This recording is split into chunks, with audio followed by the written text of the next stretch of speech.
The Russians have still not been able to eliminate the bridgehead, the Ukrainian bridgehead in Kursk. They have not been able to capture Pokrovsk.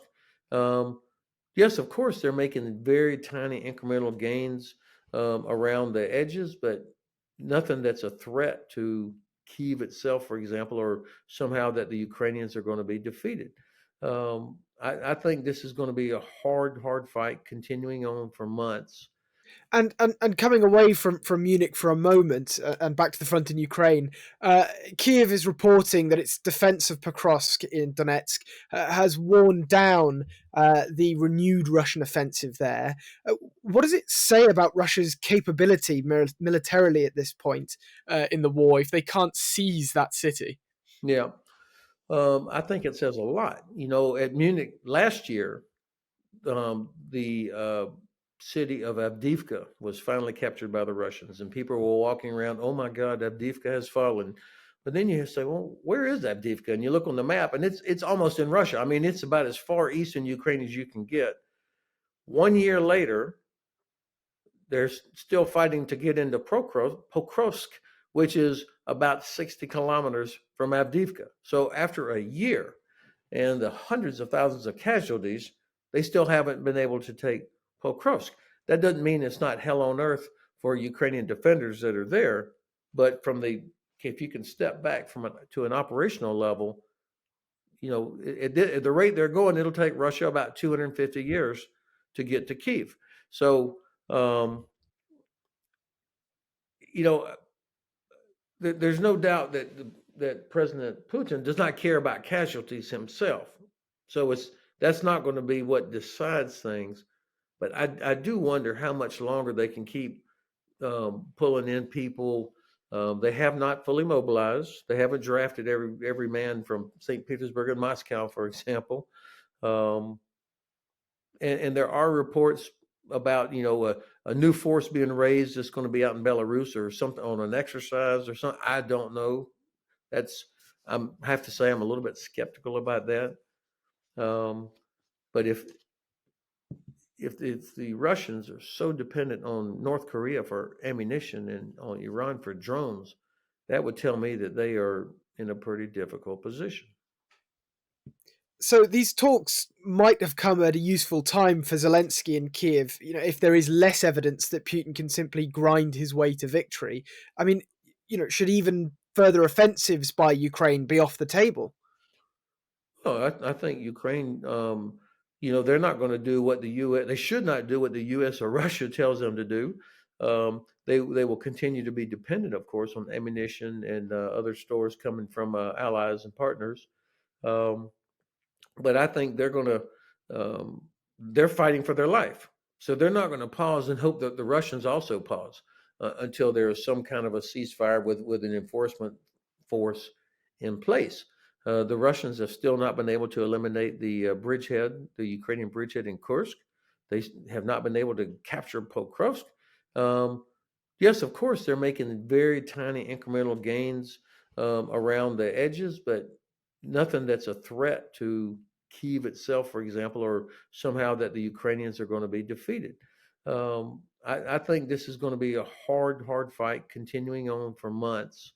Um, the as I try to be optimistic about this and think about the positive possibilities, the European countries seem to finally be recognizing that they are going to be stuck with this situation if the U.S. walks away or if Ukraine fails. They finally are recognizing that, and that it's to their advantage to make sure Ukraine has what it needs.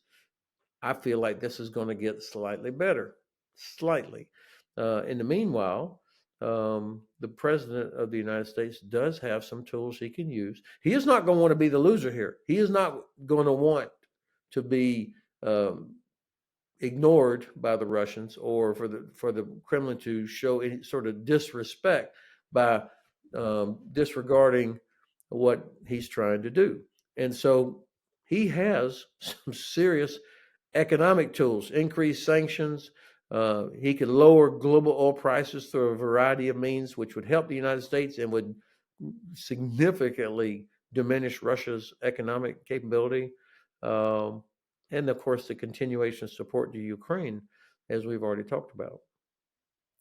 And you mentioned the European nations there. There is, of course, this emergency meeting coming in the next week of European nations on Ukraine and European securities. I mean, is there anything you'll be looking for in terms of announcements from these European nations that'll show that they're taking security a bit more seriously in the way that Pete Hegseth has called for in the last few days?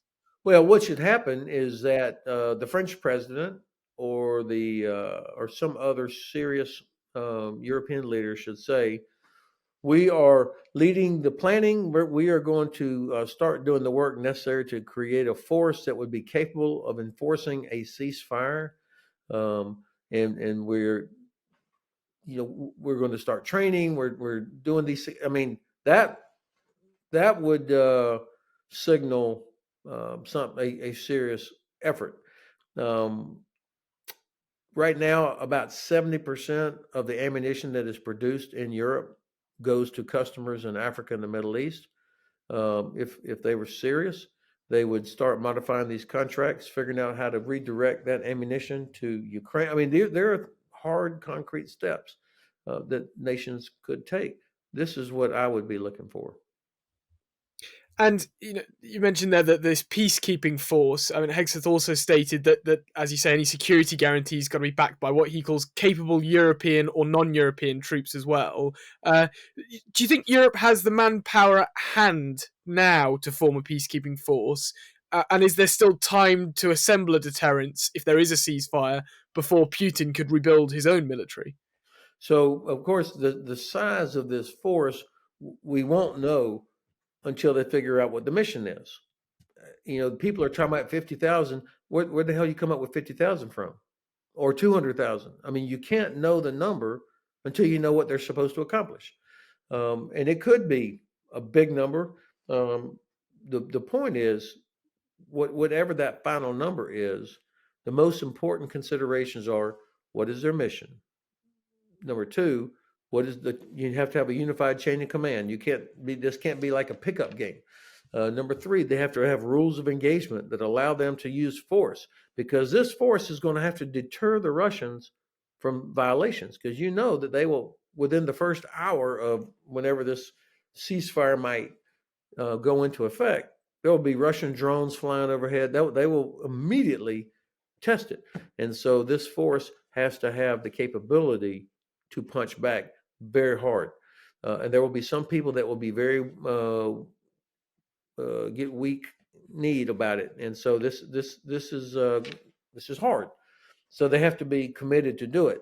You should have it has to have air, land, sea capabilities. It has to have drones and counter drone capabilities, air and missile, all the stuff needed to be a viable deterrent force against the Russians.